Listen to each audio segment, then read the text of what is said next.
khom kan lo tran le do nanga tukin zinga hun tha te min pe ya min roi khom le tu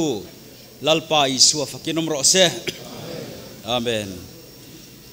pathian thu kan lo chia range Psalm number somli pali chang som pathum matangin chang som pasari thleng hian nangin kan velami te soi chiatin min om tira kan dep velami te mu sit le nui sanin min om tir boka nangin nam tin zinga achelam te khinna min om tira mitin zinga mi te luthin sanin min om tir boka kaza na hinilengin kama om thina kamwal phona hian mi khu zauta soinom tu le soi chetu o awang le mel ma le phubala tu awangin chung zong zong chukan chunga athenga nima sela kan thei hil ngai lo chia ithu thunga hian a derin kan tingai hek lo athu kan chirlal pan mal som ro se amen hildang kan ti man kan hun man dan tur tele puan tur poimo omang angte puan sak turin kan secretary lo somange masain voinalang a local zong zong te kha anding phot te ule tuma din lo oilo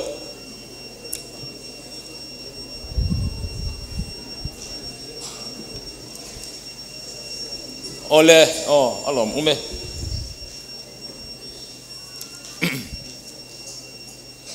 ne thoma la re de murmura kan sakim the tha wang chumo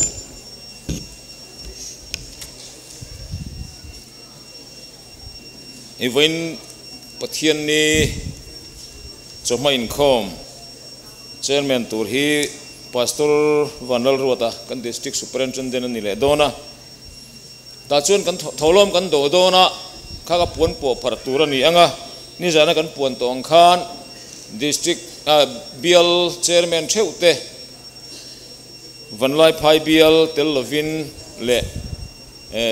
pastor koko mal so makha anni khan min po par sakdona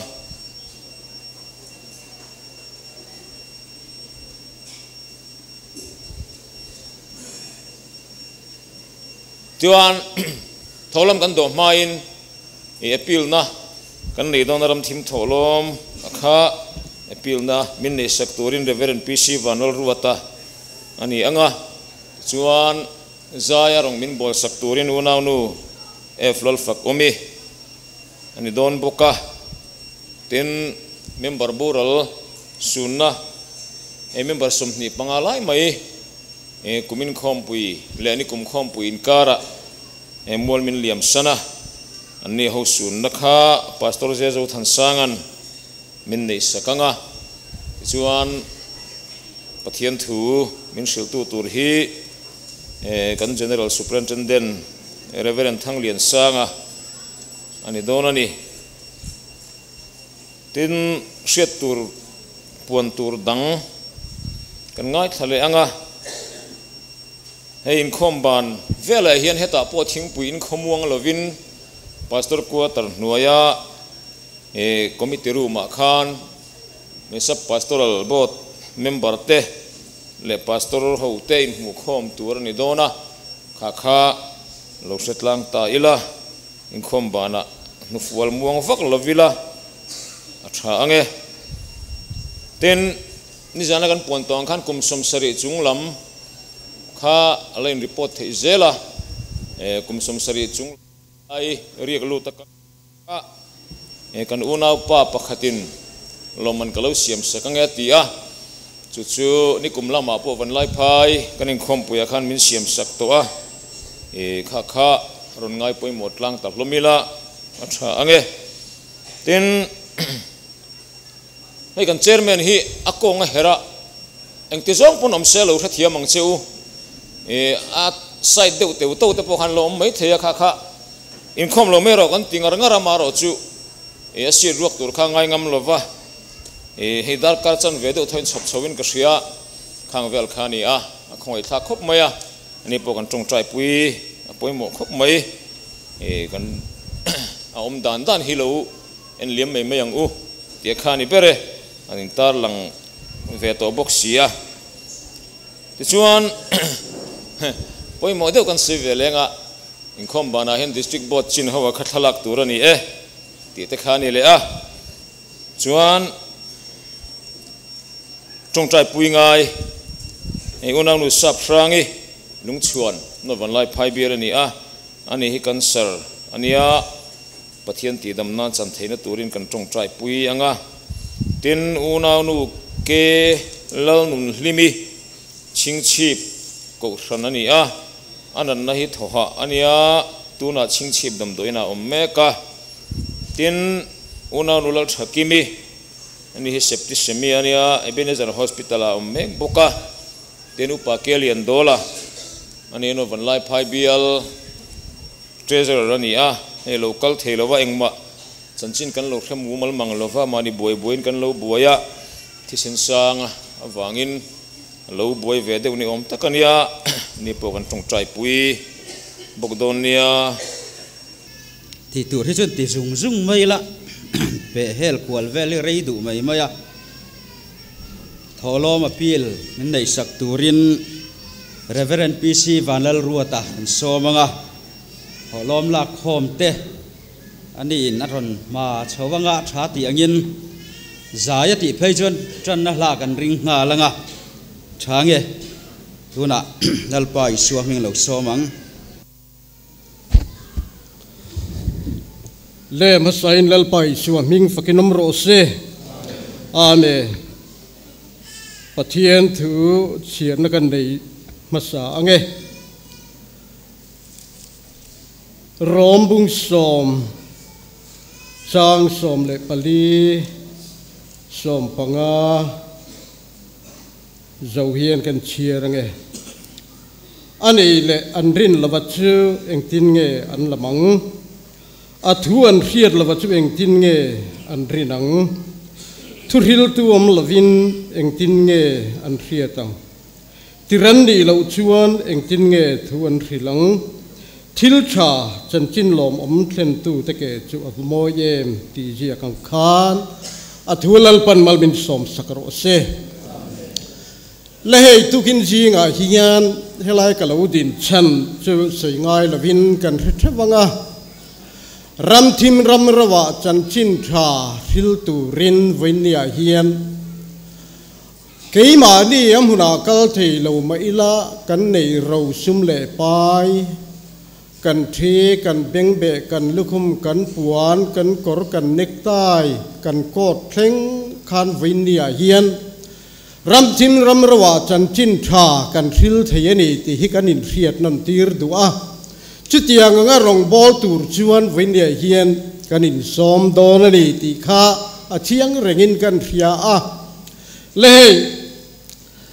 นอตเบงกอลฟีละบีร์ปาราขันกันอมลายินกันเมมบาร์ไรปัวร์นาวในไม่ตูร์อบูระละจุมีกันวีตูร์จุฮินดูลำเต้นนรวงบินจูบกะที่ชวนนรวงกันอินจูนั่นสุดตะกันอินไปนูอินเกี่ยมานี่ละบินอรวงกันจังตาจุมีวีนักกันหันในจอชวนชุงขัดป้า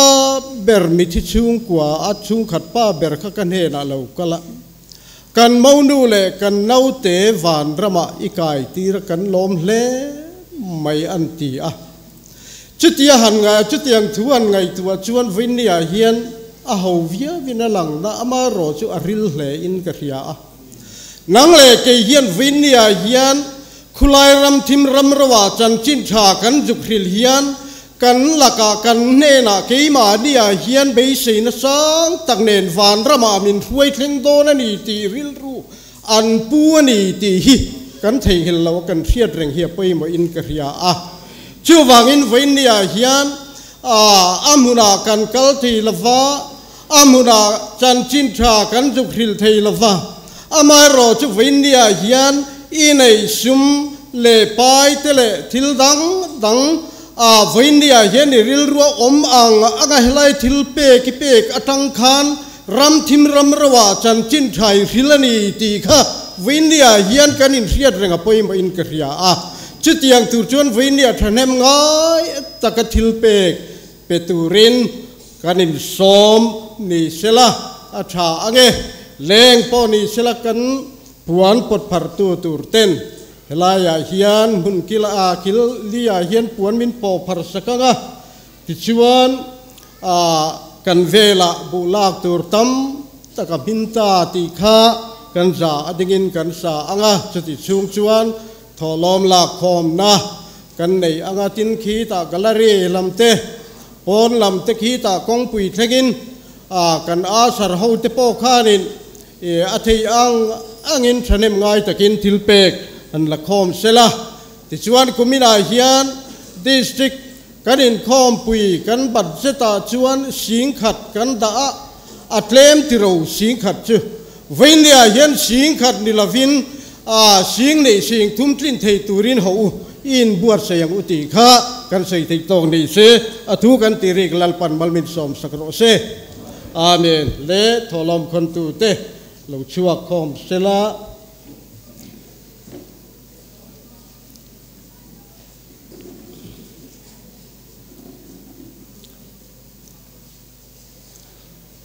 tholom te kan la khom zo khan kan cher kuta hun kan lat le donania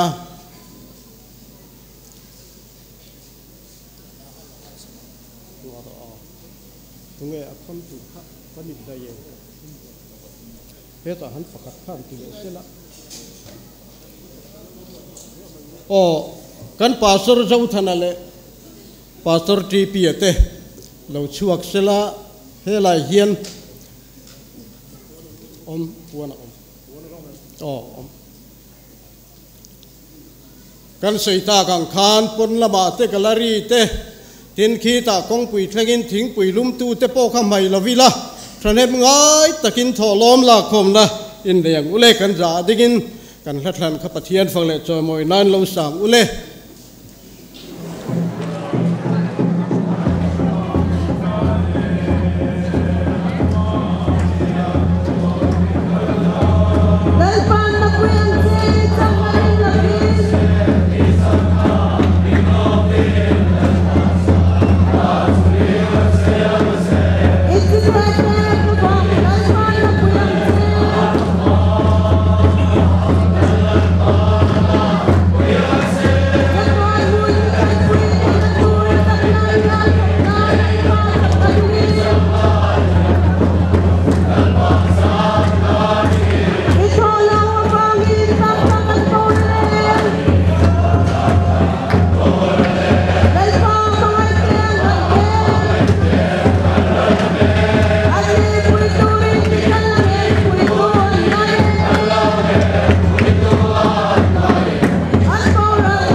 le tuna chuan nikum district in khom pui kan nei le kumin kan in khom pui in kara kan member chatuan ramin pansan ta te sun na hun mangdo nanga kan secretary in kan sun tur te ming han chiar chuak phot sela chumi zo chuan than pa som ngon non ngai lovin sun na min nei sak tur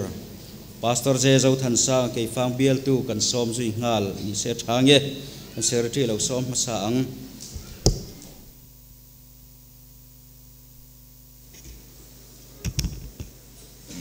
kan sir chu nga lange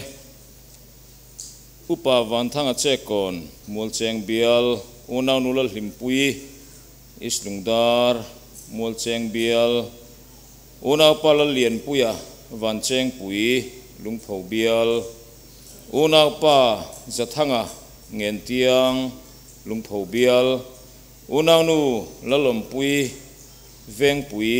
thenjol bial una pa chal ming thanga veng pui thenjol bial unanu laram mudiki veng pui thenjol bial unanu ram thar nga ki veng pui thenjol bial una pa vanal ruata tual vungi veng thenjol bial tual pa zoram tluanga kanan thenjol bial tual pa than khum tung thingsu thia bial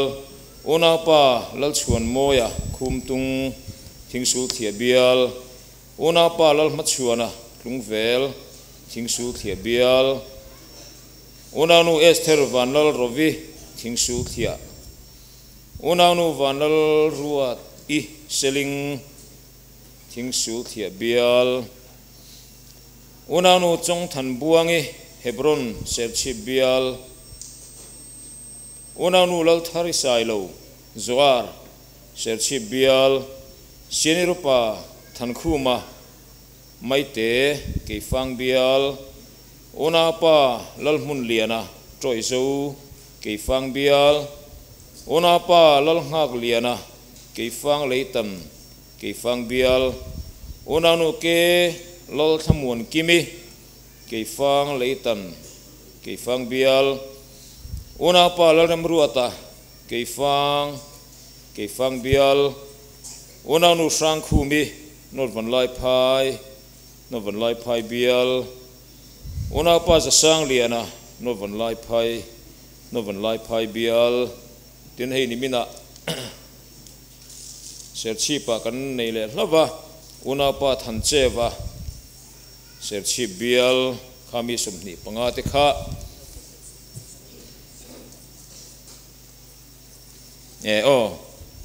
unanu salem thari sesong thingsu thia bial khangmi somni le parukte khan ni so ke khangte kha wena kan sun turte ni Jerusalem thar ana kan lain anau kan ro tue to kan hoi em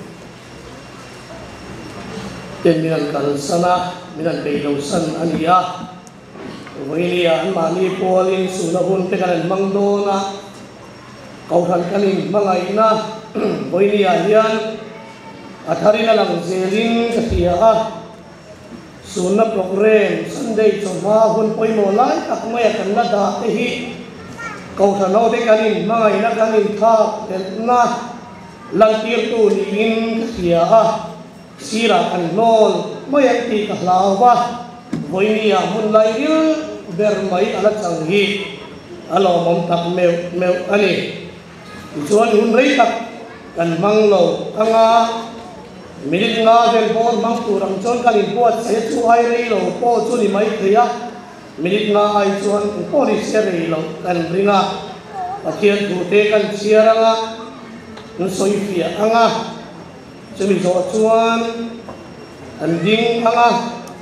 kanunau kalta sunan second song ngoi le ning kan ding anga tong thai ka manga i chuan kan program kha kan du to mai don nia Oleh petian yang lingkan siarannya Sam nomor za somle parukna sang somle pangane kan siarannya Ami tiang nim ke thina tulal pangai chuan lutak ani ilai khu hi hun mang kuram in duat khan karil ruwa na sa kila lo langa Ami tiang nim te ilai taki karil ru ne vem tu ania Khover ayam tiang hinte an oma lalpang ayam tiang hinte an omboka Khover ayam tiang hinte sati sadar tiang hinte niya lalpang ayam tiang hinte ro charawan dan atiang hinte niya Wainya tendare ren nei lo thana ren nei lo te hi không ai nói mang la và lal pa to thum chau ava thiang ni na chang te kan ni lal pa krom ro se voinia hian lal pa to thum thiang rim ava nga am thiang ni ma buat kan ni a in kanu nau kal ta te po khovela chuan tin lo na pham kim lo na tam tak an le ma se khovela an dam chuwi lal pa to thum ro pui tak mai ka an lo va vai pui ve a khi khengin rin omin an om chulai chuan karil ruaban ne te nun ne nang le te hi thi thein rin omin kan nom ve the angem le kanu nau ni som ni le paru kan sun me atikha hi thengalal pa tu thunga mirin om ten ni an sul nuram ria hian khua ban harte nun e voinia nang le te hian lal pa tu tung kan rin na le kan pom na le kan som na hian hi khein lal pa tu tumi kan buan ve te yang o mi sir ti tu poi mo tak mai se voinia hian an lo nu ko hian kan ne na thu soi zel se thu tunga rin om na min te se ka bang du te nun en thu tunga kan rin om lo ni chuan ni tiam ni te khopuya kan in mu khom te don lo Jerusalem har te ka ngai to chi enge ro pui na lai bertur enge tin ruam berang ti te ka ngai to chi na en nom mak an lam buang ti hian kan il ru a le em chi ani en nom mak an lam buang Khovela hian en nom tam khop mai ma se chung khovela en nom tam tak kan mu ay mu nom zo at kan la mu don voinia kan sun me ka te poi lal pa tu lunga wang hi kan huwa in kum ta kan lo sun ko te po khamo lal pa mangai le tu lung tiang ni ma wang in khongai na wang in kan langin huwa en nom ma an la mu don ani Khovela kun tan tak tuar chin te ka ke om tuar ko ren lo ba an mel rin ta ka om lai ka kan lo mu do na ni su ai mu nom son do na ni kan nu le pa kal ta ti kan pa kal ta ti khamo he Khovela om lai rin ta ka an mel kan mu china ka kan ni tha boi ni la chang rang ba kha ta rami le theng le do na ni ha su ai mu nom son don lo ni ma se tung zong tu tung tiang ni ba kan chan tur ani lal pa tu tung tiang ni ba kan hu tur chok ani ami tiang nim te thi na chu lal pa ngai chuan takani tiang khan voinia kan una kan su me lal pa tu tung ba bai pui tu te an ni su mi o om an ni sual le ti boy phak to lo nat le ti boy phak to lo lungai na le har sat ni ati boy phak to lo Chatuan khovam na ram Lipui kamoy Taka chuan siam tulali suak isap in an nitin nun an mangto ani Dam sung lungai buhay natin ati buhay kako lang narama an chol ta Chubang chuan buhay niya kayo ni po ho te uin buhay sa isip kong kabehan sa ko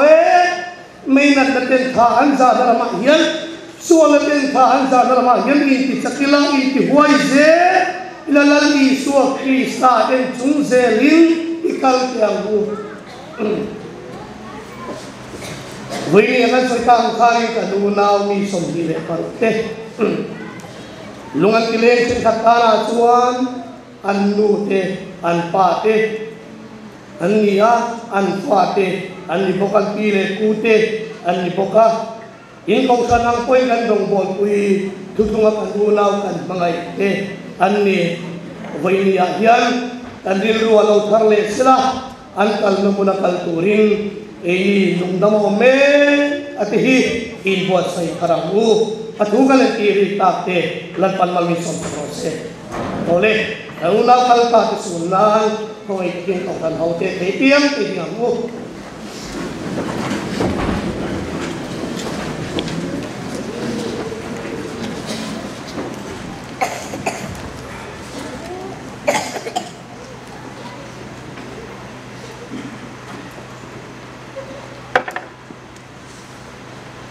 Hallelujah, amen, hallelujah. Hallelujah, lalpa, ro pui na choi mo ya titali rose. Hallelujah, kalalpa, hallelujah. Winya hilalpa thilupi alam ram min thir le. Ithara vi minom puyang cho. Mangai zo na patmo thir karaom lai khan ti du da ani lai khan lalpa asum re reng lova itharau yang riminiom uitat awangin han ngai na le mga nakara khan him takin no na mangchi na ika kalalpa khovel tilte wangin lalpa kan na china khovel tilte hian min tilungai min timuya min tichau china itharau yang rimin om puila min thamwa nang cho Hallelujah, mga ito na him na pulpuy pathiyan na kaya ni o kasandang po.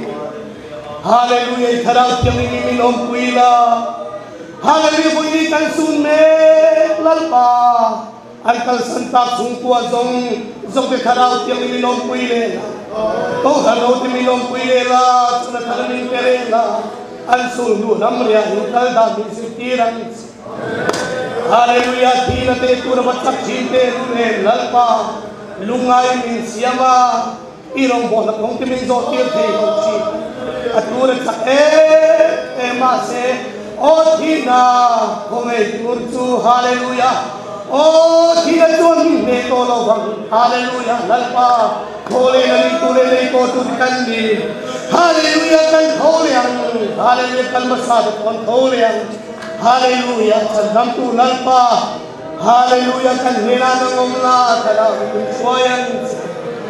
Lalle laram zayon, kopi tiang lima suan. Lalle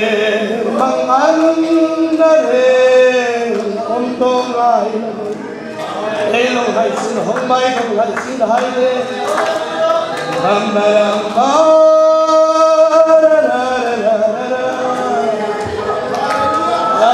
Amen, amen, amen. Isu imoy dere, tan moy dere kan hilay ni tan sak na kani na kan bisa ni nang malu sak na kan ni nang pa. Hallelujah. Kan ral tuam kan sakay ni tuam khare na lalpa Yesu parna. Kadera na ngawang. Hallelujah, hallelujah. Hey, oh, amen, amen, amen, amen, amen. Hallelujah, amen, amen, amen, amen, amen.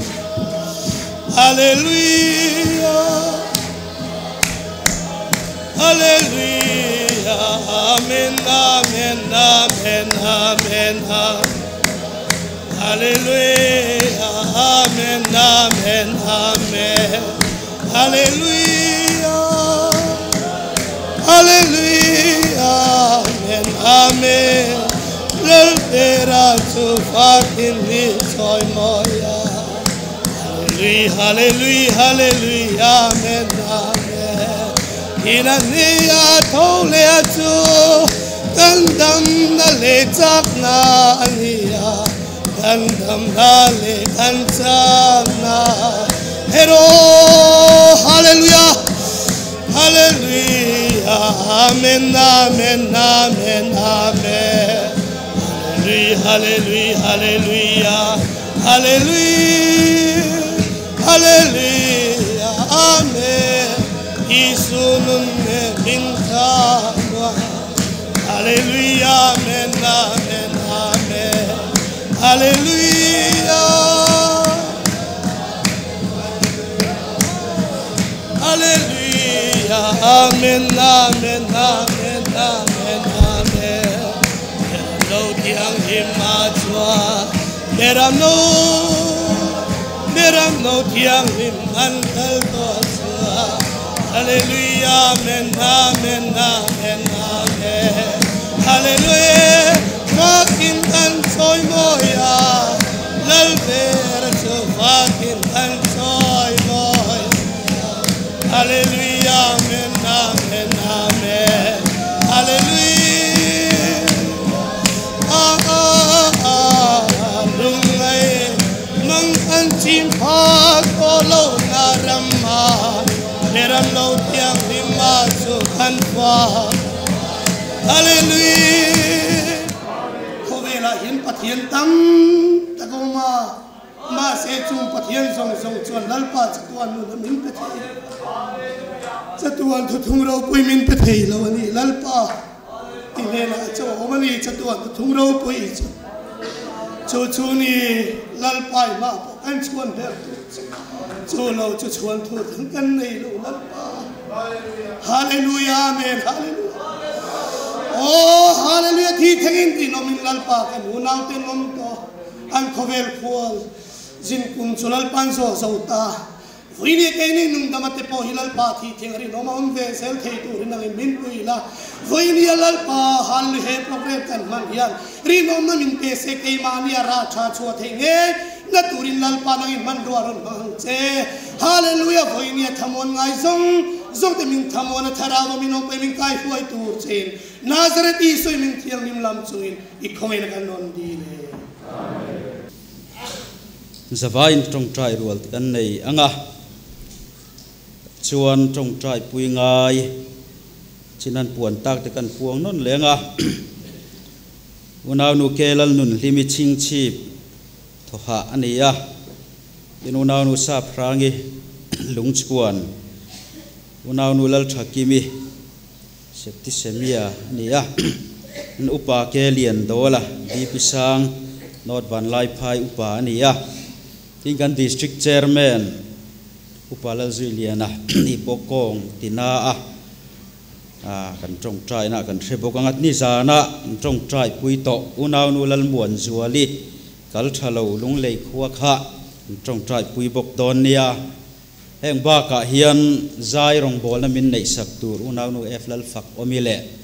rong bol na min nei sak tur reverend thang lian sanga kan general superintendent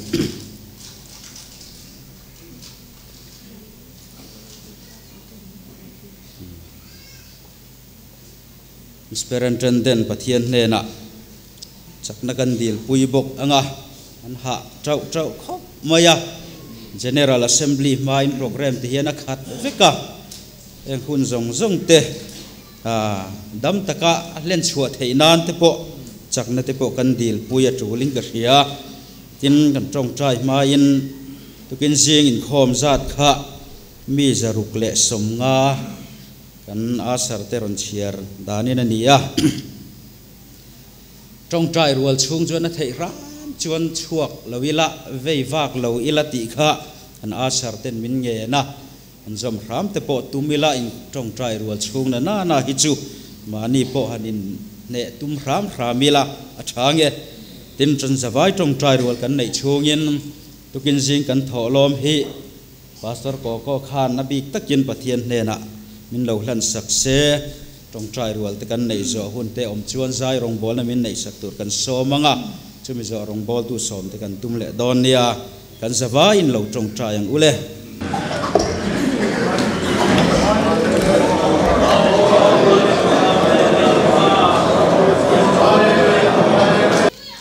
lalpa isuan ro puina changzel ro se amen zai rong bol na min nei sak turin unaw nu ef lal fak omi ei fang lalpa isu ming lo somang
hello mom le mai unaw nu ef lal fak omi lalpan mal som zel ro se amen tuna chuan rong bol tu kan so manga kan general superintendent hun ala thol boka hun ren ha lo sela rong bol na te turin dalpa isu min kan lo so me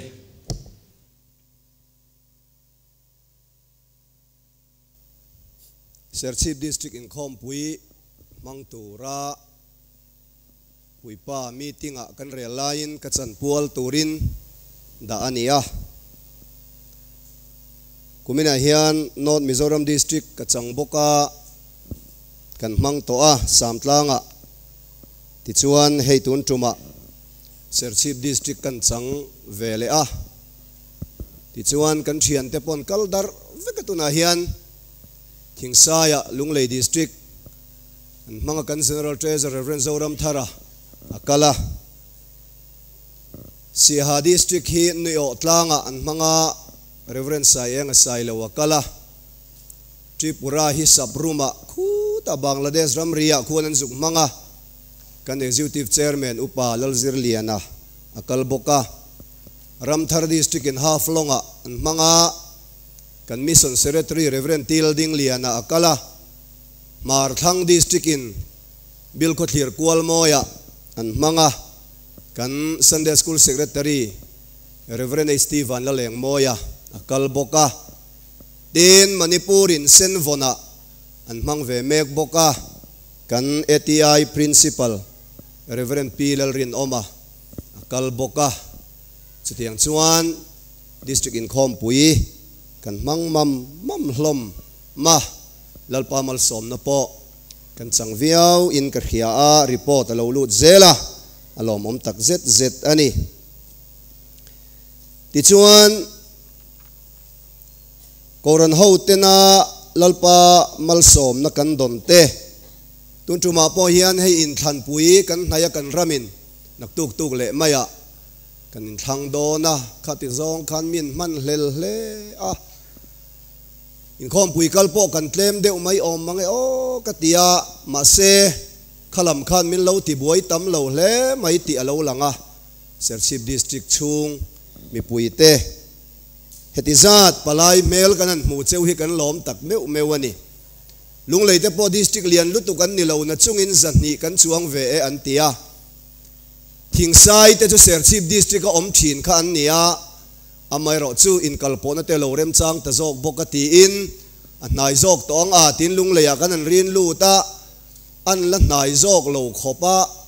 na thial te chu khi ta chak lo ka Thingsai ka he tan ro kala i kholai lung kal tlangin van lai phai la man lut le thawa Lunglei zong thingfal zong lung sen zong ka he ta an ron chawa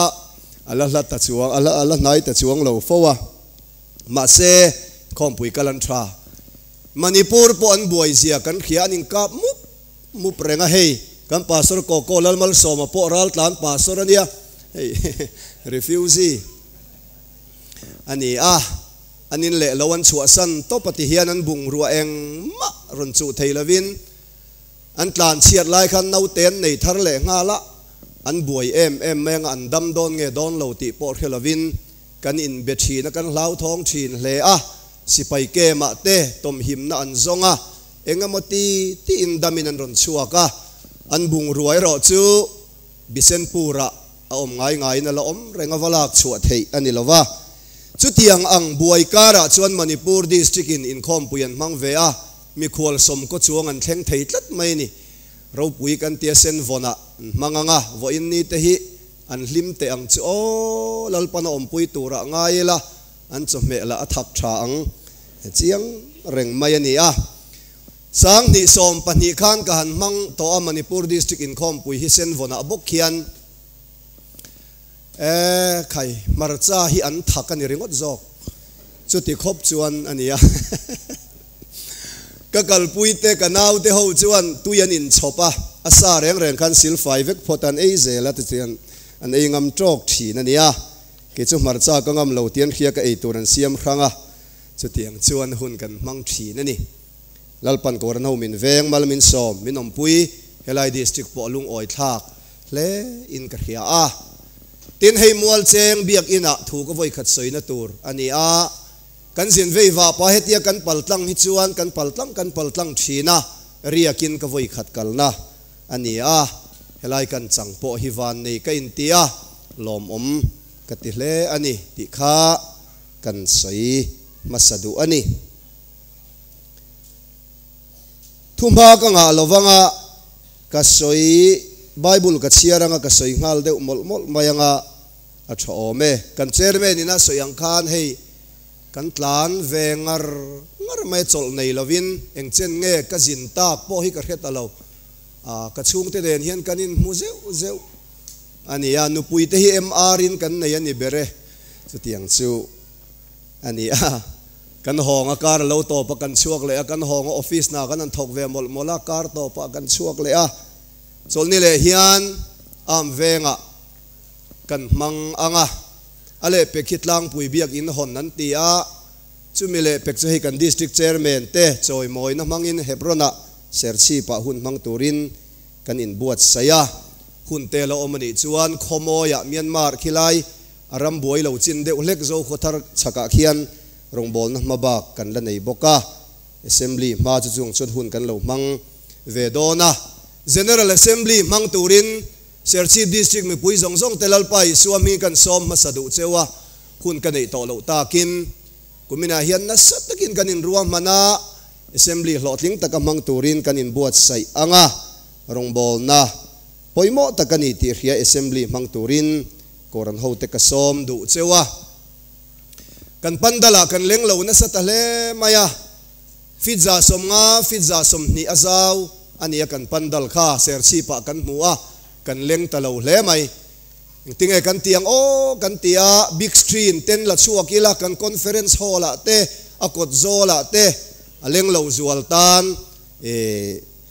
in khom ang thaw hunan man theinan te kan tia kan im pu cha na sakhop maya chuwang chuan kan in khom pui kan kal len kan kut pui ve tak ania wangin ifuan khom na sate mayang u khai ti kha koran ho te kan som du chewani report tur thil tam taka omanga ma se pastor zora ma report ta kan da anga pu zora ma hi kan reporter dewania thing saya lo han report vak mayanga na kina kan langai thanga a thamai omeni hi report ta thiama pathian tu thiang lim kan lo chiarange chronicles panni na dor puiveng thar upamal soman chronicle si choron cheles atelom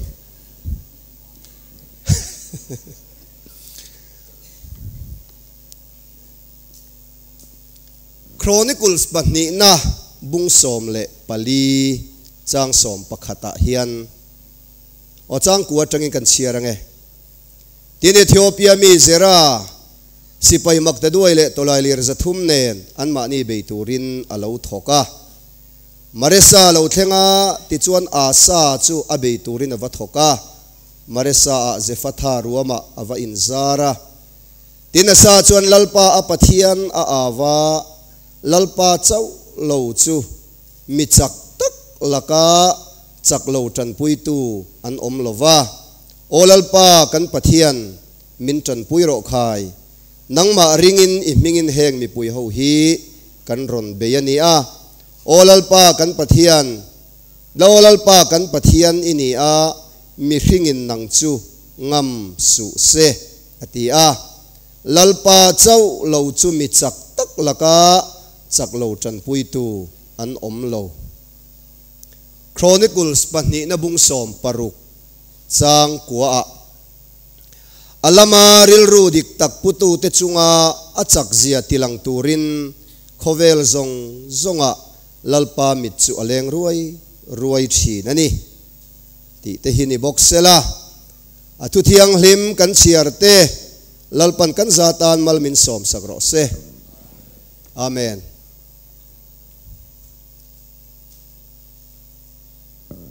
Israel ram kasoingal molmolang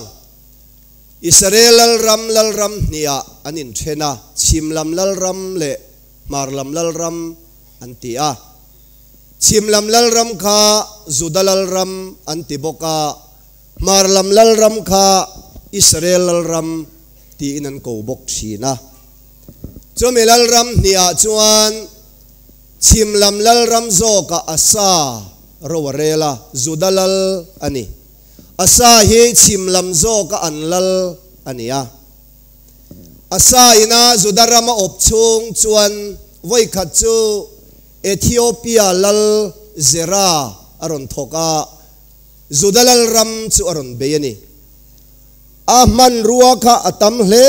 maya sipai mak ta duai le tolai lir zathum ne na ron thokani ome apui le maya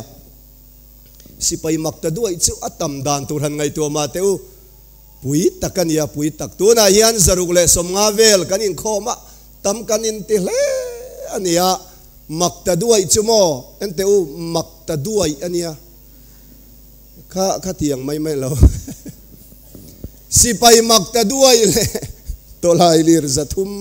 nen zudalal asa kha aron beni so de chuan zudalal asa chu ain ngai tua wangwanga lalpa nena atong trai ta engtinge kan chiar kha zudalal asa chuan lalpa apathian a awa lalpa chau lo chu michak tak laka chak lo tran pui tu an om lo chu wang chuan lalpa in nen kan ron panemin tran pui ro atia lalpa akowani ako na lalpa na changa Ethiopia sipai ho laka lalpa na chanchuaka an sipai makta duai kha asa ho te dan that vekani ro puyesin lalpa ne natluluta lalpa rin chanto te he kan pathian yan en san ngai lo reng renga korano ten chu zir ila poimo ka tiani ti chuan le huna lo kal le kheta athon thua ka cham man lo huna lo kal le kheta Israel ram marlam lal ram zo ka an lal ba asa khan asa choron beile ta a Israel ram marlam lal ram an lal ba asa khan zudalal ram asa Ethiopia mi lo ne to tu ka aron beile ta a hemitum hian asa ache buai ta ni hemitum hian asa ache buai ta a engtin nge ti kan ti chuan Surialal ben Hadata apun tatlat mai ni Ethiopia lal abeidona lalpa apun angkha ni to lovin lalpa ne na chakna la to lovin sertan lomi Surialal ben Hadata apunta ale anne na zol ne local ta a he thu hi aron cham chuak ta a alamaril rudik tak putu te chunga achak zia tilang turin lalpa michu aleng ruai thin ni lom ni aron tia a om zia chumo Ethiopia mi zera aron tholaya lalpa ipun ang rilru kha enga ngei put to lo enga nge tuna email ma lo beile tur hian lalpa pun lowa sertan lo mi ben Hadata enga tingei pun tak zo alamaril rudik tak pu ati om zia chu tu marin chan lo lalpa ain ngat thin lung khalalpa pui du zong ani lalpa fakin om ro se hei diang kan soi teang to lai chu ka Mizoram UP sidan hi azual kaya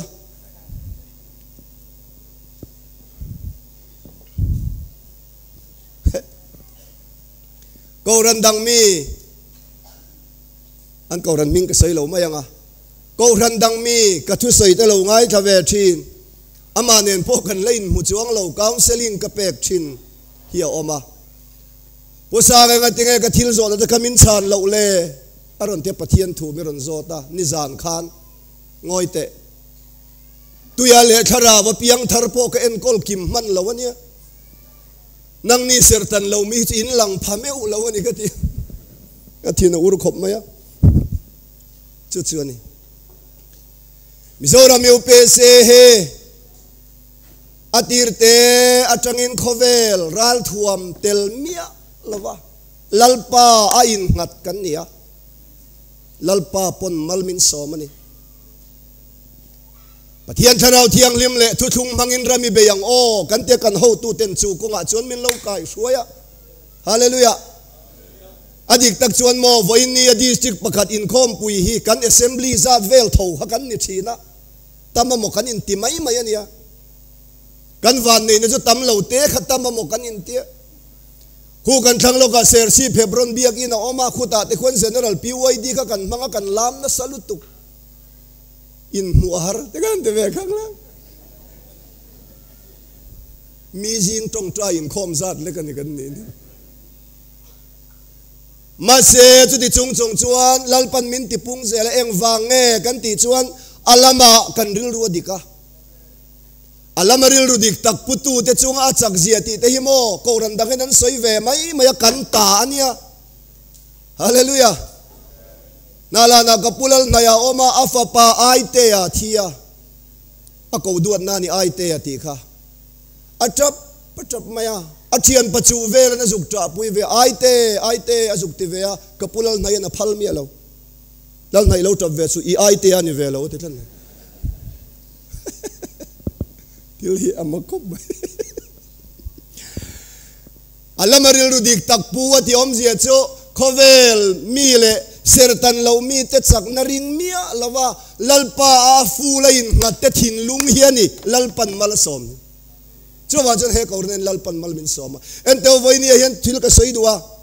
ka soi rei lawang tura nga yang are lo dan kha te na om chuang lo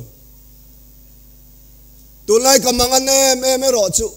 ka zin na sa de ule ka lo chaw ve dewa nimin te po ka lo mu thuna sa khop mai ti hi ka in khe chuwa ka ma se nuam me ya mutlu ki ni zan te po kha thil pathian yin talent min pek ve ka du hunu na ka mutlu theya chu ka talent ani sana kan en wang kan hlan ni chu ka mutlu man ka te tran ma kan hlan ni chia ka lo mutlu a hara hun toy ka tele maya ha khan ni tan dal pa yan bin kuaya tunai ka mang an na chu thui ka soi rei thai me ni cái mà pon cần những chuyện tôiต้องไปcho bạn chứ cái bề nuôi mấy thế à lal pa thu này rõ sẽ cần ral thuam pakat tharau thiang lim thil ti thế này cần soi tiếng tôi lại hiền tôi trang ral district income pui cần share chi pa POD cần manga cần ram akhata tharau lam thilin kan ram kan ala tui chang ral zai ramin kanin oya avahan nuam em kei kan nu na choma ser chi pa khan mit tui nen kalam thin kan nun hi atui ralani mania long ta ya po ka soya long ta in khom pui ma chia kan nalanin kumza le somni le pangana an loma hun temin pek ve wangin ka han chowa nalan khuwa kan nia culture de ya hun min pe a hun ser ka manga kan play role nun zong som kan lo man liam ve na tlanga hun kan ma kalunga leng hle maya kalung len dan chukong dang dai ania hun ser ka mang zo chawa ka tong trai zo cho kan amen thum du chia kha sa khuwa chuan ia abak chu an mizozia culture chi rang la minan o anan chai ral ta te renga an chai zawa hola anin suan luta an konsata an lam lui mai upa pon lam thau ni mak tak ma se ka tan dam na omlo kham huna khan tharau mi tan dam na omlo cho a omlo ka ngai chu helai lam tual hian kalung len na chu lam tuala hian in ngata cho tharau lam thil chu vai ni a hian idin thar zelang o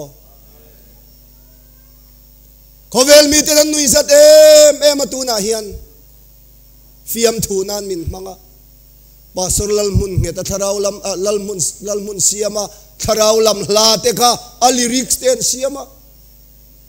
khati zo nga tharau lam lai soi fi atura ni lo adong tu ten kan chiang alo lo soi ve lo mai ro se kan ta ni mani lo ga zo ko thara rong ka han bola october thani a puchal huai tong kam ka wangai em october tha en ji han soi thiam ka chang mange a em ut mai mo athanga tiau lu ya luanga tiau lu ral saklam chu Myanmar ania bom puakul ul mai kene chi India na ram him china tharau lam par kan tlana ka tu soi zo zan khat ka tu soi zo ban la kan sa ka tharau lam hla lo theng ta pastor ma mun an bial tu pastor lam tu la thu thuang so so an zai ni kha hoi angai na lo pa kan trăng zo lo apa thei lo ka ban lam na sa te lu lem tha eng ro pui sia alung len thak lu tu ka ko te hu lam mo yang ai la walal pa kan fak maya a thu cham kan ngai tu la walal pa kan fak maya wang che uparuna kum somria ta chuang to avahan lam na sa dar som pakhat dar khat inkara ama kha kum upadawa nga jangkul sa khania alam thenem ngai khan kun zual ve boxi avahan kun te lulem kan rut niam tlang te apa thelo ra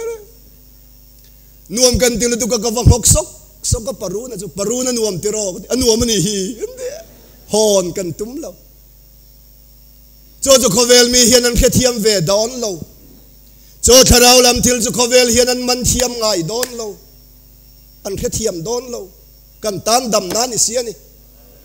khovela om mai la khovel mi kan ni ve si lo wa kan cho chu chung lamania hallelujah cho tharau thiang lem thil te the na mang tur chon he ko rani lal pan min din niam le iza pui hau lawang o tui chang ralin di sigin khom puyan manga an vahan tin na sate lu le ka tel ve lawa ma se youtube pa kalo chim thi an vahan tin na sa MZ04 te khalar mangai tero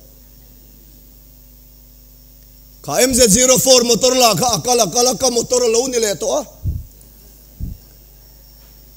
MZ04 reverend thanglian sang ata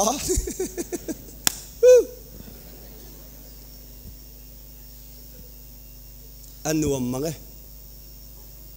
kalom na em chu tharau mi te khuai tu kan hi kan ramina pomin ka khia hallelujah kan kal zelang kan kal zel don tharau mi te nun kong khuai tu kan ramina min pom hi kalom na nia kan ti zel don ani hallelujah cho tharau lam mal som na chuan ani lalpa kan be don lalpa ram kan chan don ni lo lungai mi asio he ram hian kan champion don wainia hian lam tuala UPC ni lo lam ve vak thin ho hi ma na lam musit tu te vek khalo man ni kan pile puten khuwa tanga no chu huamin an lo lama kan pile puten khuwa tanga no chu huamin tharau lam an lo kuang kwa ti tak taka chuan wainia tharau lam thil kan ramin a chen zong zong hi UPC te thora ania anei to kan ni aip te pui ban na ni reng turi Mizoram UPC lalpan min dina khovel ro pui na nila ven alam aril rudik tak puchungin lalparam kan chanang khovel hian nui za thin ma se kan kalzel mayang milom zong kan ngai tu man lo lalpa chau kan fak don hallelujah kan pathian chau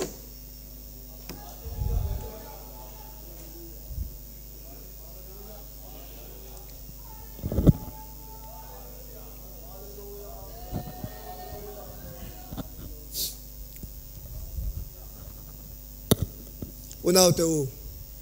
smart lutuk tumsu mi te fakle choi moi chungin van ram kai tumsu van ram hi kai du tak takani jon khovel hi ithi sanangai khovel hi ithi sanangai nala na hun ka mangdon ti ka thian tenan lo sia ka thian te ka ti chu khovel tak tak ka thian ten ni min ron vaulo ka thian pa centenary ni boka tui kha ron soi lo ra ro yu thian te kan mang ang lo kan yan te min van vau na sa te Presbyterian pastor pension to min kan sei lo mai teng kan khopa tho kan then om lo kami ania alo lenga kanin soma os ka sei le ta thon fa yang zan nge nei to atia panhi ka neya atia ivan nei lak lo ve pathum tal nei tur lom atia uso ma chuan sanga hian pathum hi ho makan panhi ta mai ni chi ni ti sei na ni nala ni namin khiat dan khichu chu ni smart taka pastor hitumila ka theivein karing mi telom zong i soive don taila ka thiam ve mai po karing ma selal pa hian mi te ngai nom ti zong soi turin min tir lawa khovel hian thiam lo zia khiat tira andam na tui khura huai turin lal pan min ko martar nun nen herama hian ke pe nang o kan ti ta sa boka in ti tak te Reverend Halaya te kim tu soi kan soi chong lok teng o papa khat vok te lei turin khuwa danga avakala vok te thade ya vale ya te long Halayan vok te kha ota ada a aphur hota a thingpui dora kong laka chola no pangina vok chon lo khoyan lo ti chuak pala an hlau sia ui ten lo mana a ota hanan lo da ati thingpui in zo kha en chiang mang lo khana phur tanol mayat anu pui ne na va thlen chuan vok te ni lo hei mama pa vok te ni lo uyalo moiron phur hon le te vok te ni kha te ava en chiang chu ui te kha lo ni thin rim deu mai na phur let le a thing pui dor a bok khan chola no pang ho kan an lo man le to ui te a vok te kha ui ten lo chu vok te bokan lo khung le a resi lo a phur le ta anei tu te va hawa enga tinge vok te min pe mo ka te ui te min pe ka te vokalom kan pe chen va enal vokalo ni le to bok se a vok te chu hawa te long an ko ka nang hian min timol pho ini lam hini felte ui te ni le ni lo la vok te ni le ni lo te puhala ya sai na mel ne ka mitla na langa ani tero thuthung mi kan ni chuan van ram kai khopani lo ngai tuilai rapin om hun to lo tharau me kan ni jon tharau me takin o chu poimo pasoram din sang ate ka in kutsui chen von pasor kan in kutsui na kan tharau lam hla lo thenga a viral na sa em maya khovel thila ka thian ten minon phone na thian pa in nei ni le je i chon ti lo te an ti a o mani du sakna ni ma se voi ni a hian tharau lam thila hian over a omin ka het alawa kan tharau lam dam na chu khovel ri moya in hat ve lawa khovel o moi zong te ngai nom ka ti thei lo mi hing chan dam to i ming i thom moi berani fo alam baril rodik tak putu te chunga chak zia tilang turin lalpa mi chu khovel mun tin aleng ruai thin lala sa hian lalpa ako na thin lung khalalpa na loma lalpa ni law sertan law me surya lal ben hadata apundu na thin lung khalalpa na hotlata alam baril rodik tak po ti om je chu ama chawain hat soi nani onaw teu kan tharau lam thil he mi ten musit thin ma se tharau lam hla adam na changan tam to sin o man kuma leng te a huan camping kan neya ka speakera choda chuan saira ngatangin kan pastor no ten zeng sunday tu kanon pochowa agumakum kalngai to lo hi pastor sanga tu soi ka ngai khave du ati awangin saira ngatangin leng te anon pochowa aron kualu lai poi ka vam murenga pulpit atangin akal thailo a thu thei ani maya lam tua la nulatara khanan thutir ve a trong hian lo trong trai rual kan nei lai hian tharau lam hla lo thleng ta lom sanga penialami khu azaya khana ron cheta sok me kha ta zeng kha lom sang zai zel ro katia ka va fui a zai zela kha ta zeng kha to ma kai tho ni lo hian lam tua la ron lam thleng ta maya azuang zuk mai ni amale lom sang zai thiam lo zia te chu idola po tel sela in hunan chu sakle duang chu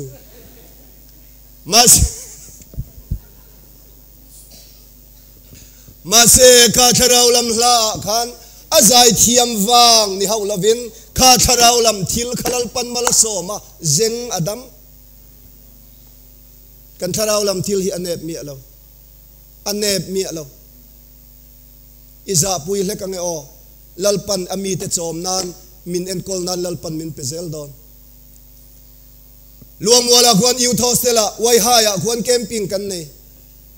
kan camper pakat ram huai na tibuaya kem counselor tele trong trai khol na lo trong trai lo buai pui na samaya ta chuan kabulan ron huai ve a kalo trong trai a alu chunga gut ka ngata trong hian lo alo kala trong hian lawin ka tonga ahlau lutuk avial ngol achuak du lek lo mai ni nakena chuan tunge zai ka reta lawa kan sermon hall a trong hian lo zai an ron pe chuak ta cho chu ka du lo kharam huai trong khan cho zai chu ka du lo ti to pro u ati arab tur mai chu ngai chu ma mo ni hi kan zon chho ta ni speaker hemi kami speaker bula han ring leng lom ina bung bula ngai thak to kan da chu achuak rang te sin kan tharau lam thil hi lalpan kan man ruwa turamin pe kan itlat hallelujah kan tong hian lo zai mi te in sum reng suang cheu minan lo soi sel cheu ni po in ti zel ro lalpa ro puinan manin sof na itini chuna tulo Iswa Krista choi moi nan chuan khovel hian pom lo ma se Mizoram UP si chakna ani fodon ani soi tur ka wanga pakhat kan soi le teang thara walal pan min khuai chuan boraya upalal ming thanga oma tan so lu war vek to mai au pata abeng te lo thata lo pomenga chuan zan khat kamu hi ka har lol maya tialong kan chegin lama yan thom hiaron ria sazubu chip thom hiania ari tluar maya ti ka thinarim lu dukalal pa yang atinge tan thok ve lo som son ka buan ei ve ngot ka ti lalpa o ka riat chu lalming thang idule wa haw ro min ti te la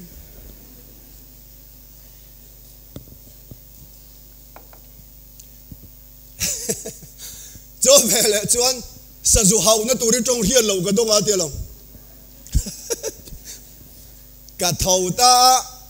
chuat kan rabri ka khami thoma kan an tlan sedon ta an tlan setur tak chu trong hian lo nge mai chuan kan hauta an tlan ngam mi lo eti an tlan ngam ta reng lo mai anin herrem sau kalam hian non hoya min ngai tha thap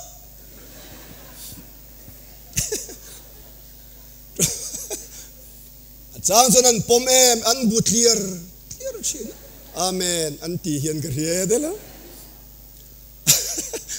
ato ba jon ka haw na to rin ka haw zauta an tlan ta sang cho vela jon lal ming tang voi sari chak devin tlan kual ro aron tia kan tlan mai chu kan nu hian se thiam ve heklo a thak dur ma ate ka zak ta dewa avoi ruk na hi ka tlan muang ite voi sari ka chak deu khan tlan tak ila kanina hian sajulu to mi lo wanga ti lo ma se avoi ruk na ka tlan muan ta ka wangin pathuman lo mete mo hilom lo tenen lam lalpan at hang ti hiya badik em kha trong hian lo kha kovelin hil fia don sela ngai nan khelawang ma selal pa thil siam sazu ten an khethiam tatalo chu chelal pan he ko ran himin pesin lalpa fakin omro se hey alo kal lawa puram zawa kan soiteng koranin thenwang lai kan eni ai hawin pastor sadama antelo pui daga ne so mi ring an temela lo hil to mi asu alet ka tuar zo lawang ama po ka zo chiang nge ya kan soiteng a thilton patong klem patong tamwak lo ne ro za thiam ngang puzawa ang awan thiam e o ain dot thian ang zat nio tlanga putlan ne nan vakala tuna pastor sai anga te kalna hian ke po ka vakal to tharau mi te khuwa ania so khuwa samo UPC chawlo po so an hlim em vek mai ni chu UPC zai kom ka ko ran dang nan ron chim ve thina mo an ron chimalam tual center ten ron chu thatani ome tong hian lawan an rem tur kha a zu zi le thina ni chu da puram zawa a tharau na tho chu khang ko ran dang mi lam tual center ron chu ho kha an hnung khiranga ya telom tharawin thui tak tak hnung khir ni lawian zeramin puram zawa chon an hnung khirta ni ti hian an kutala a zeram vek an kut tak tak wala lo hey zeram hi in man mo ti hian ti ta apa in nang etia kan merang chi hian a merzela puzawa na khatia a ken kol ho zong kha an che thei to lo ra a siran ding vek UPC hlangin tharau lam hlan rem ta ni puzawa na phelle ma chon ho thei lo ra so a graduate ve chiang tharawai na graduate chiang atong claim I saw na graduate kor tha bial te chi e ngai na umlo anzai khom re kong kabula athutlata akala chung lama ho tum vomain tui mang lo hian som pan hian thleng local se ga du te lul ne chu ni ka soi do zo ka chu Reverend Ramza vai khovel thila degree ro pui tak nei angin minan ngai lawang thara vai ro chuan degree nei anei chiang ani cho degree zo ka choni lalpan ko ro no te min kai khuai na min pek tlathi amakania chawa chonu nau to alamaril rudik tak pu ni avan poimo te dulem sertan lo mi te chak na kan mang ve thiang lawa tero khovel literal thuam Mizoram UPC kan apply ve athiang lawa degree ro pui te hi kan mamo ber anilem lawa ti tak taka chon kan nei verang min pe ve chiang university pakatin doctorate degree hi min pe ve zanan ase kamamo beranilaw anbula po kaming bula kada du lawani o katia ida atan kan tilaw oneness doctrine ihum hal na hero pui kan tia kan choi moi ve du che kan pe mai che nian te kan nei ve chiang ka doctor kong ka bula po ka khai ve theizan ma se kha degree kha chu alem mai ni chunglam degree apoi mo zo spiritual leadership hi apoi mo ber chawa jong ko rano te tui halo na kan tui halang ti te ka hlawa o rualo na diang kan khatang ti te ka hlawa ho tharau lam thilian he ko ran rami hum halila lalpa chan chin tha hin puang zel mai teng u khai poi mo em in ka hia chawa joni su krista chau pathian ani ti kan puang te Isu minga sual ngai dam na baptisma chan te himo ava han nep lo te lulem em teu kan rama yang ko ran deu zong in baptisma an nei veka salvation ti lo chuan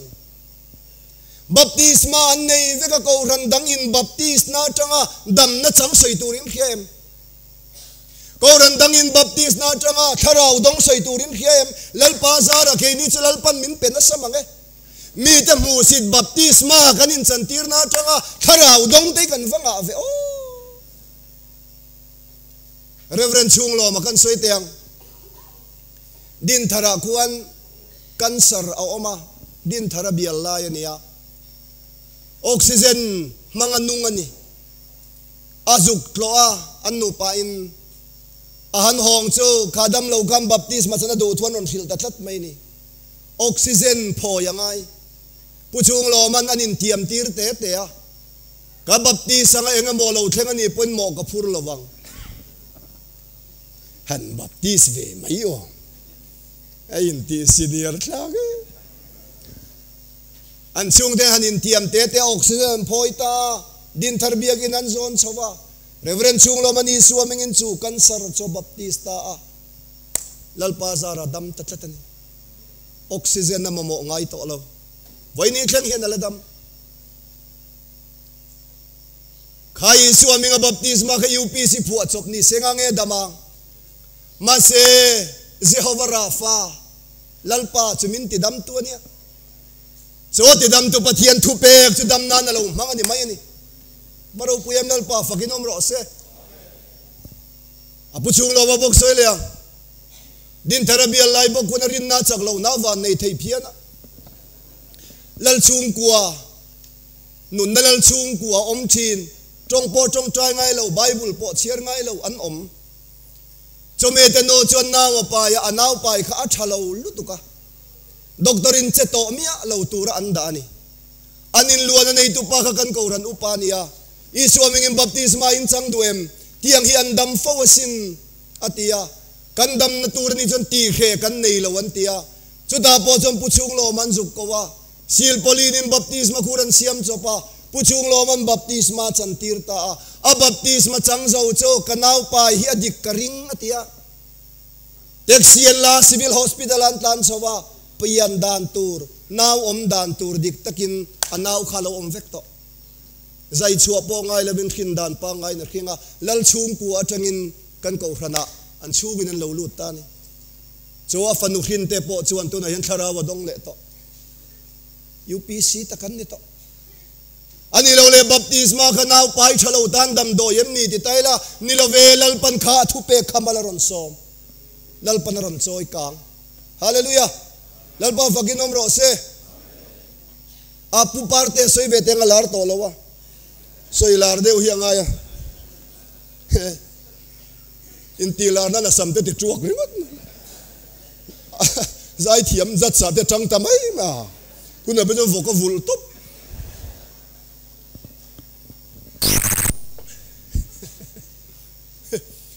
a fool in thol ave si alengal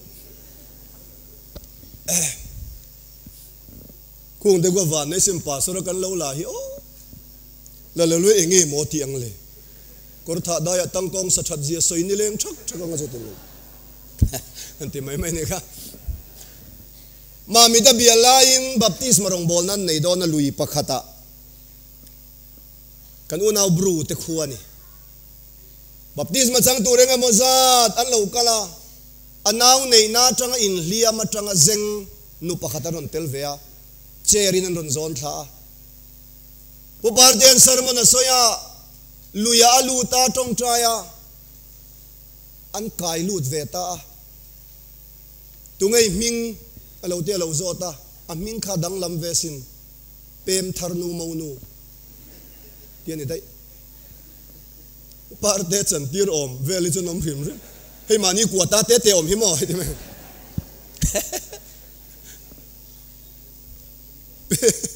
pem tharnu maunu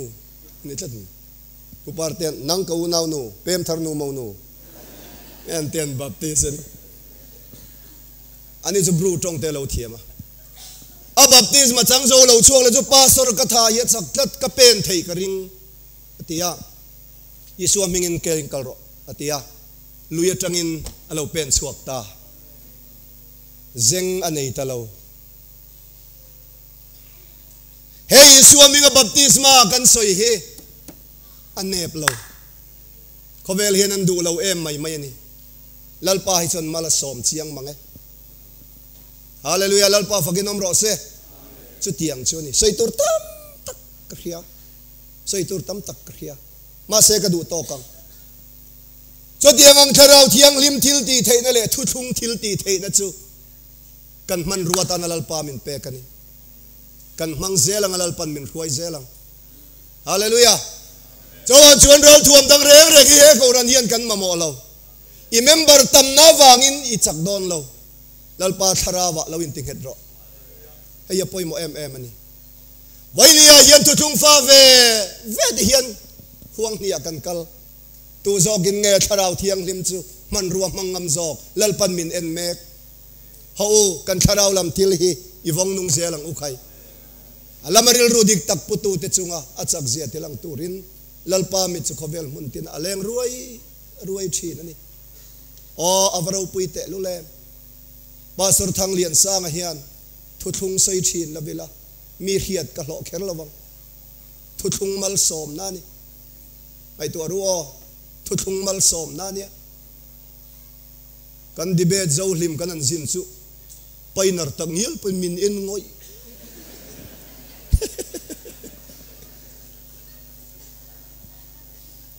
amakop mani de Zion Street sawa kakala nu pathumi dor pakhatarna ron da ka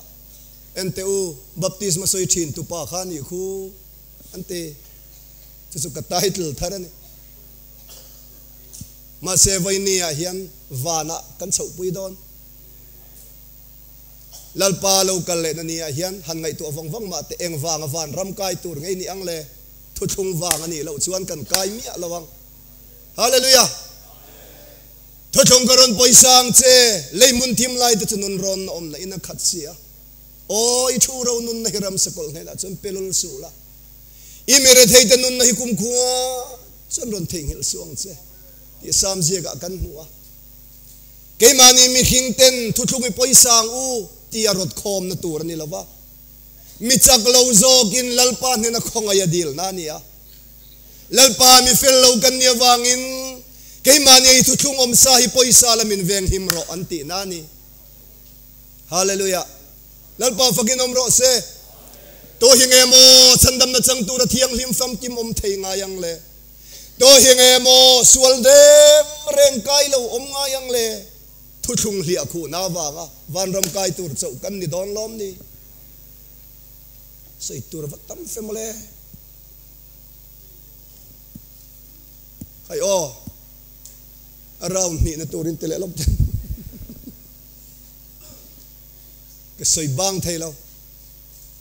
pathian khongai na ro pui lu tu khiam mak lu tu kamo khongai na ka khia thiam ve da na chuan Bible school thok thin kan ye hei kan tir ko te po hi zir tir lo bar kan ei lo a tian zara ka zir tir ne mut nu vegan pian ate hian zei de na mut reng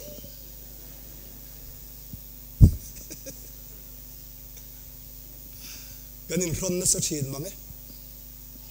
Bible school ka thoka kum khachu Bangladesh atringin zirlai kan ne ya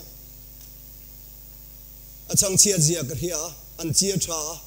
an hing reng ruwa thium pui khalian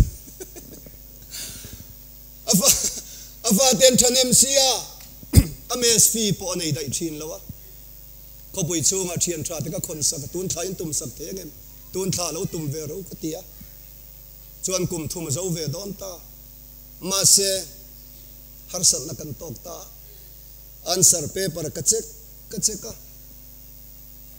mak som ni panga mu nga ya som ni muwa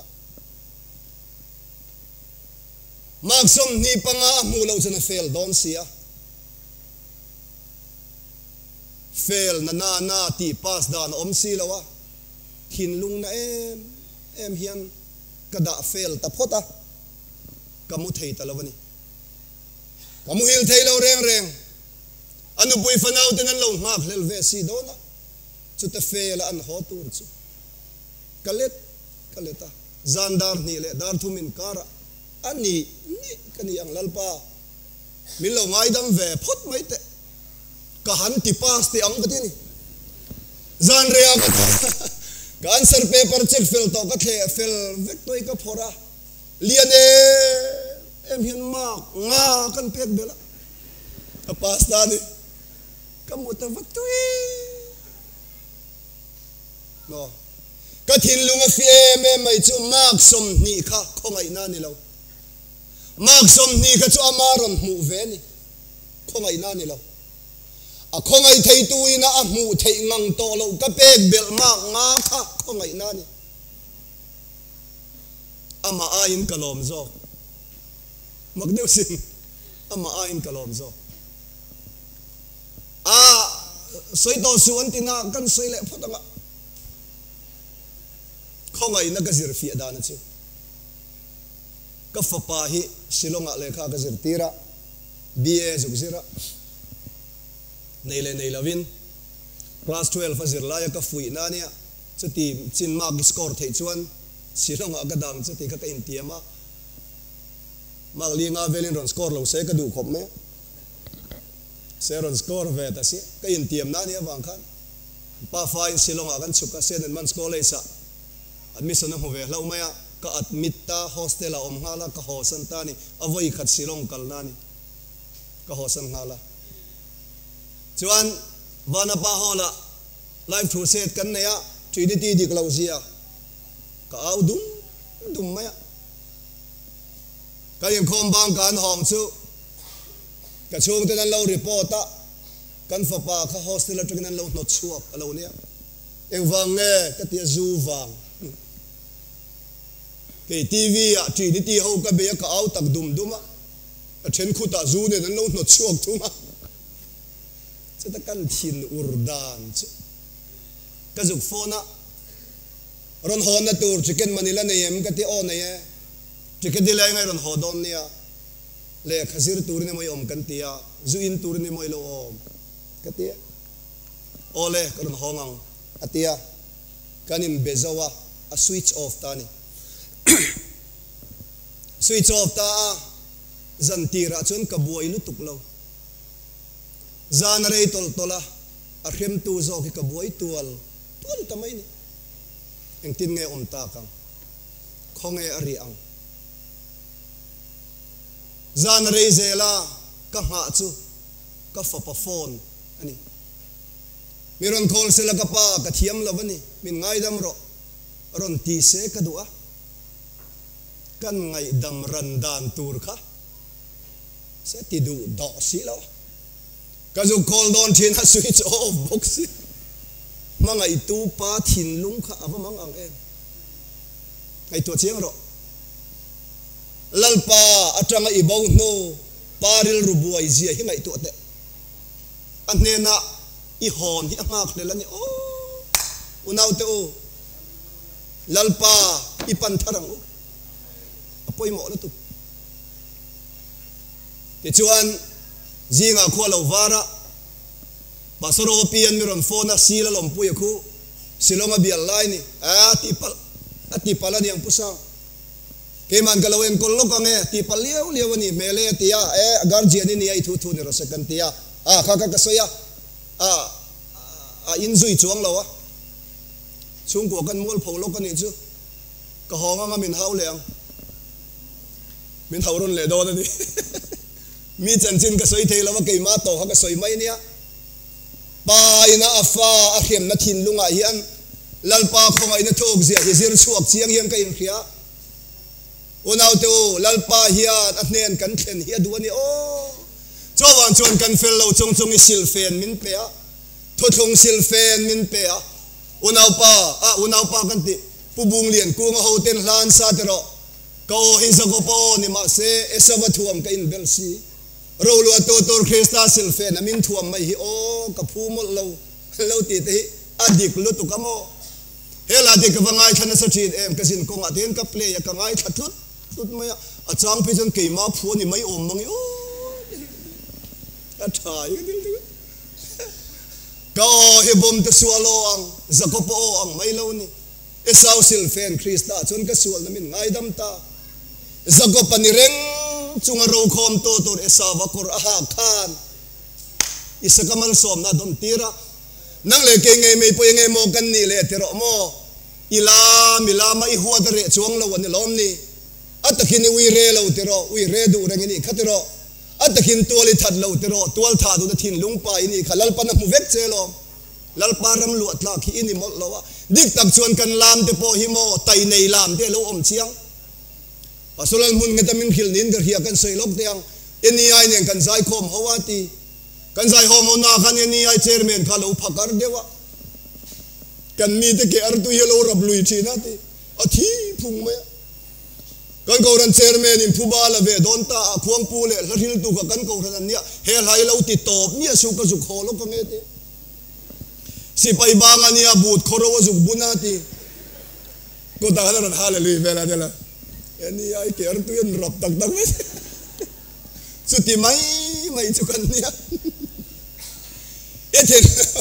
eten long screen a yan don ta sela tu nei ngai tu na tan don tar lang se ingamangem a thei lo te ro chu tiang ang zako panei vek chu kan nia cho chalal pa hian min hu chian em awangin esa wa kor ro lu na thu thung lal pan sil then min pe a cho wam chon lal pa ne ni kan theng chau do ne a khong ai na thu thung ro poi tang mai hilal pa a kan lom na ti pung tu lo ni sela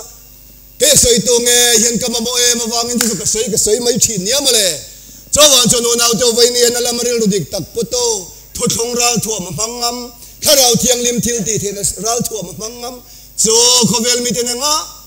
an ngai lo chu kan ral thuam ber lo ni sela lalpa kan chang nei siam thar don teang mani biala kan ku har thin ter omo mani tol chunga kan ku har thin ter omo kan hong khom thui don anne na khian lalpan min thui chho thui don chu ni rei lo te lo theng tu ra tan chuan kan nun in puat cha sela he ko khan hi lalpa tharau le thu thungin ho ikai suai zela muti kha mai nia kan soi duani lalpan kan zatan mal min som sabro se le kan hun chairman ko ta kan lo hlan ange le pathian thu thata kan lo ngai thazau le ta a khongai tu thin lung khongai na chang tur kanin buat sai pha thei nan kan ngai thak tak te an zatan lalpan mal min som sak le ro se amen tukin jing tho lom kan lak khom kha cheng sing ni sang kwa zali som pariat ani sing ni sang kwa zali som pariat sing thu ma tik ling teu le bel then om chona ui om lo ngotang ban lam kan lo nai don photanga kan rong bol tu khan thlan du nei em o isua mi nga sang berah le van chunga dingin kan sanga kan sak zo huna kan district treasurer mal som trong trai na in kan khom min trin don nia